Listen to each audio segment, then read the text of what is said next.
His critics have gone absolutely bananas. Your fellow Pennsylvanian, John Fetterman, he's one of the few people in the party who has come out and said, look, I don't understand that everybody in my party said we can't allow Iran to have nukes, and yet when we do something about it, they're against it. Now, our chief negotiator said they were talking to Iran up until the war started. He said their opening salvo was at the negotiations. We're a couple of weeks away from having 11. They were bragging about it. If you were the president and you got that information, you'd still do nothing? I actually like what Maher is doing here. A Democrat will always be a Democrat. This is someone I expected that his tone might be different here.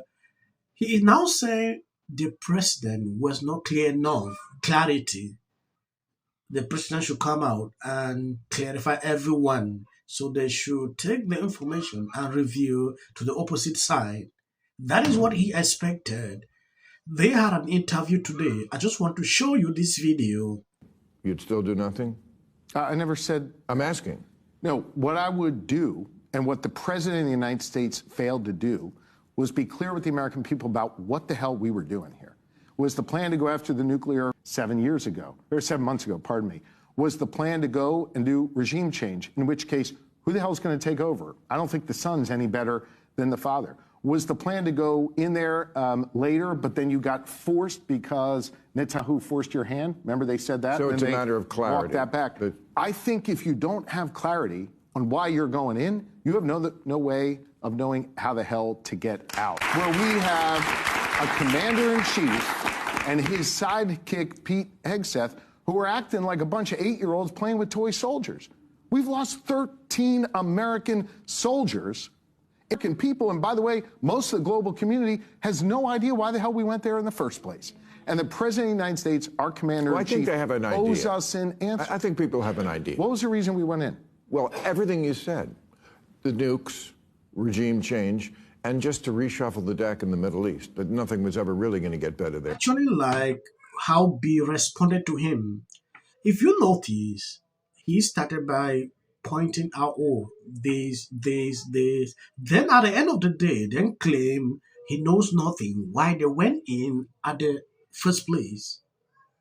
At some point, you understand that Democrats will always play their games. They will always like to align with the same talking point, no matter how wrong that is. He knows the truth. He knows everything. Just because his party will always go against anything Trump is doing, they will always do the same. This is Josh Shapiro, right? There is one thing I notice with these people. There is nothing Trump would do that they will stand up here to say, oh, he did great here. That was amazing. They know deeply well that this is actually popular. A lot of people maybe might align with Trump, but they would not like to give that credit to him. And I was just kind of going over a list of things that in this last year and some change have made people hysterical. His critics have gone absolutely bananas because he withdrew from the World Health Organization. He reevaluated the shot schedule for kids. He slashed government employees to levels that we haven't seen in 50 years. He closed the border. He began mass deportations. He sent ICE and the National Guard into major American cities to quell the virus, root out the waste and the mud, send a lot of that packing. He closed NGOs like USAID. He gutted EPA regulations. He blew boats out of the water. He forced NATO nations to step up and pay more. He toppled Maduro in Venezuela. He knocked the hell out of Iran last summer via aerial assault and a devastatingly effective strike. And now he saw an opportunity to take down and neutralize a wild-eyed Islamic regime in Iran when he had the opportunity. And much like all of the other things I just listed, people have screamed in hysterics, oh, this is it. This is the big one. This was a mistake that we cannot come back from. Oh, he's really done it now. When are you done doubting Donald Trump's efficacy? He's doing exactly what he pledged to do, and he's doing it with devastating focus and speed. And I, for one, continue to be thrilled that I know right now Ben Stiller is calling out the president, saying he doesn't want him to use his movie clips for war propaganda.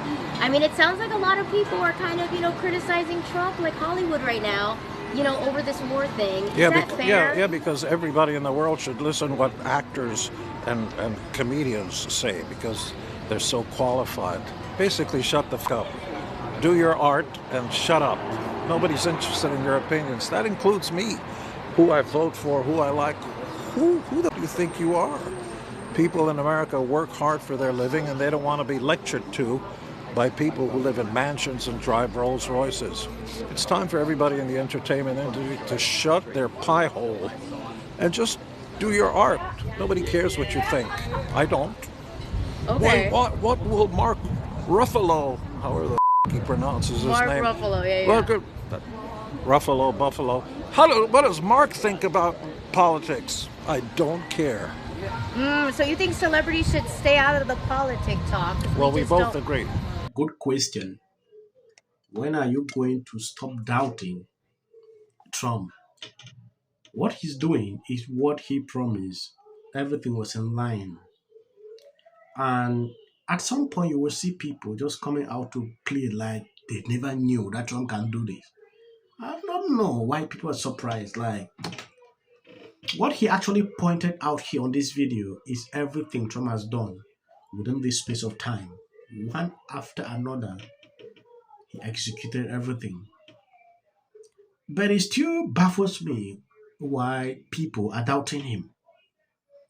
If you look at how people are responding to this now, it's like Trump doesn't know how to get out from what is currently going on. Like, he has no idea. This is the kind of messaging the mainstream media is struggling to spread. There is this man.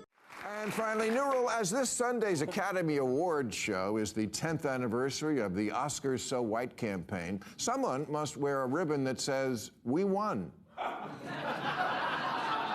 Just as a way to remind progressives, hey, you're progressive. Progress is what you're selling. Take the win. The Oscars are no longer a long, boring show full of white people. It's a long, boring show full of all people.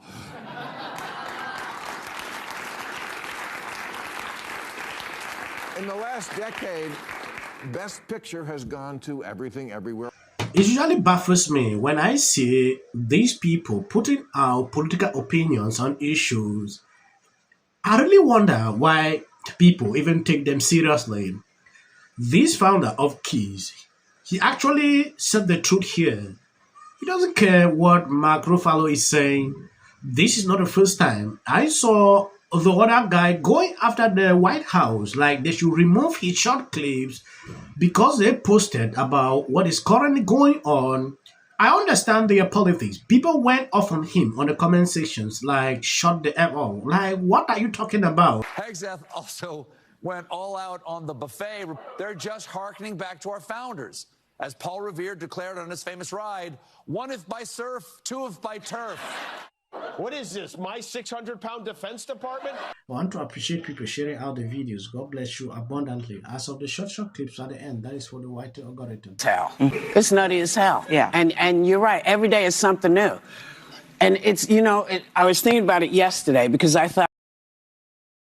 Set back to the idea of an expertise denigrated while. The trap that Trump laid in the State of the Union address. And the Democrats didn't stand. I mean, obviously, it's a deliberate trap. Yeah. I think you and I agree on this is all through to get here. Trump! Go Trump! Hey, Murphy, you're scumbag. Thanks, man. Our chamber is chanting USA. This is a sick person in the first. I was there, and it was as horrific as I thought it would be. She wasn't the only one.